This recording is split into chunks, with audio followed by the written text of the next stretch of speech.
A lot of people say they want to improve themselves. They want to be healthier, more disciplined, more confident, more productive, more successful. But many people quietly become frustrated with self-improvement. Why? Because they confuse self-improvement with motivation. They think improvement begins when they finally feel ready. They think progress depends on staying inspired. They think one strong burst of effort will change everything. But in real life, that usually does not happen. Motivation comes and goes, excitement fades, enthusiasm drops. And when that happens, people often assume they failed. But the truth is, they did not fail because they lacked potential. They failed because they depended on a feeling instead of building a structure.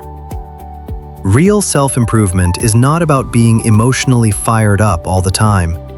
It is about becoming more capable through skills, systems, and habits that still work even when you do not feel excited. That is the real meaning of self-improvement. Welcome to Quick Lessons for Better Life, where we turn complex ideas about mindset, skills, and life decisions into simple lessons you can actually use. Practical lessons to help you think better, learn faster, and improve your life. Let's get started. Many people approach self-improvement like a temporary emotional event. They watch a few videos, they feel inspired, they make a big list of goals. They decide their whole life will change starting tomorrow. They wake up early for 2 days, exercise hard for 3 days, read a book for 1 week, create a new plan every weekend. Then life becomes normal again. Work gets busy, energy drops, sleep gets disrupted, stress comes back. The plan collapses, and then they say, "I guess I'm just not disciplined." But that is often the wrong conclusion. The real problem is that they built their plan on intensity instead of consistency. They tried to change everything at once. They depended on emotion. They chased a dramatic transformation instead of a stable process. That is why many self-improvement attempts feel exciting at the beginning and disappointing at the end. Because temporary enthusiasm can start action, but it cannot sustain a better life by itself. Self-improvement should not be treated like a mood. It should be treated like construction. You are building a person who can function better in real life, under stress on ordinary days when energy is low, when motivation is absent, when life is not ideal. That is a much more realistic standard. Real self-improvement means increasing your ability to handle life. That is the simplest definition. You are improving yourself when you become better able to manage your time, control your spending, regulate your emotions, communicate clearly, maintain your health, learn useful skills, solve everyday problems, keep promises to yourself. That is improvement. Not looking impressive, not sounding deep, not posting goals online, not feeling motivated for a weekend. Real improvement is visible in function. Can you do things now that you could not do before? Can you handle problems with less chaos? Can you recover faster from setbacks? Can you stay more consistent without needing constant emotional fuel? Then you are improving. Self-improvement is not about becoming perfect. It is about becoming more reliable, more prepared, more skilled, more stable, more aware, more capable. That is why real self-improvement is usually less dramatic than people expect. It often looks boring from the outside. Going to bed on time, tracking spending, practicing a skill, preparing meals, cleaning your environment, limiting distractions, repeating small routines. But these boring actions create real results. Because better lives are usually built through repeated basics, not rare moments of inspiration. If self-improvement is not just motivation, then what actually creates it? 3 things: skills, systems, and habits. 1. Skills. A skill is an ability you can improve through learning and practice. Examples: cooking basic healthy meals, speaking clearly, budgeting, managing your calendar, writing better, learning software, handling conflict calmly, exercising with proper form. Skills matter because they increase your competence. A person with motivation but no skill often gets stuck. For example, someone may want to eat healthier, but if they do not know how to shop, cook, or prepare food simply, motivation will not solve the problem for long. Someone may want a better job, but without communication skills, technical skills, or problem-solving ability, desire alone is not enough. Skills turn good intentions into practical ability. 2. Systems.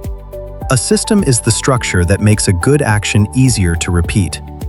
Examples: setting a fixed bedtime, putting workout clothes out the night before, using automatic savings transfers, keeping healthy food visible, using reminders and calendars, planning the week every Sunday, removing distracting apps from your home screen. A system matters because people often depend too much on memory, emotion, and willpower. But systems reduce friction. They make the right action easier and the wrong action harder. If you want improvement to last, your environment and routine must support it. 3. Habits.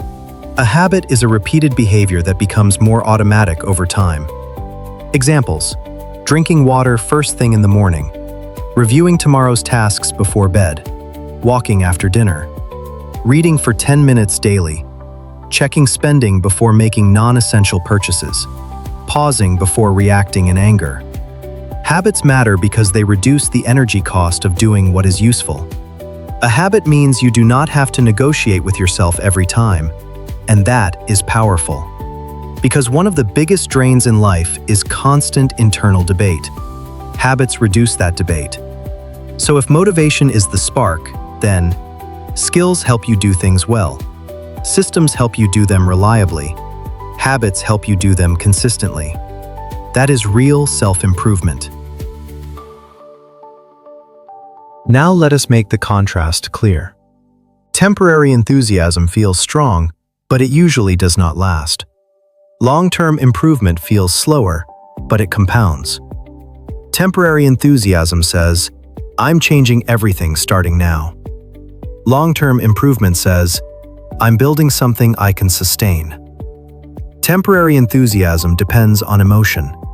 Long-term improvement depends on structure. Temporary enthusiasm focuses on big starts. Long-term improvement focuses on repeatable days. Temporary enthusiasm wants visible results quickly. Long-term improvement accepts that useful change takes time. This is important because many people quit too early.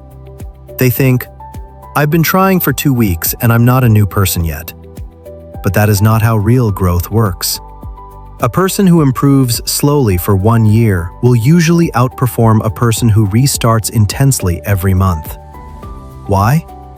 Because consistency creates adaptation. The body adapts. The mind adapts. Your routines adapt. Your standards adapt. Your identity gradually adapts. That is how lasting improvement happens. Not through emotional peaks, but through repeated, useful actions. The goal is not to feel powerful for 3 days. The goal is to become dependable for years. Let's use a simple example. Imagine 2 people both want to become healthier. Person A. Person A gets highly motivated.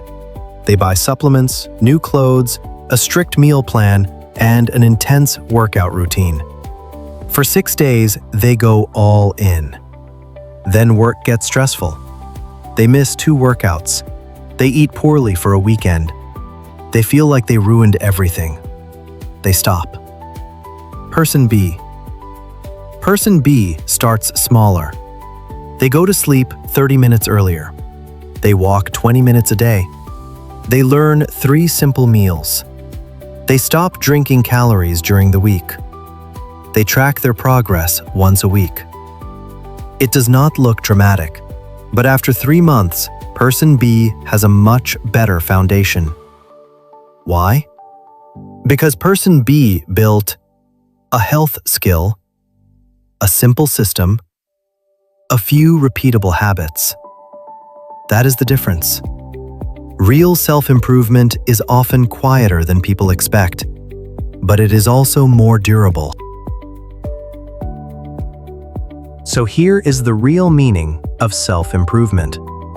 It is not constant motivation. It is not trying to become a different person overnight. It is not chasing excitement. Real self-improvement means improving your ability to live well and handle life better.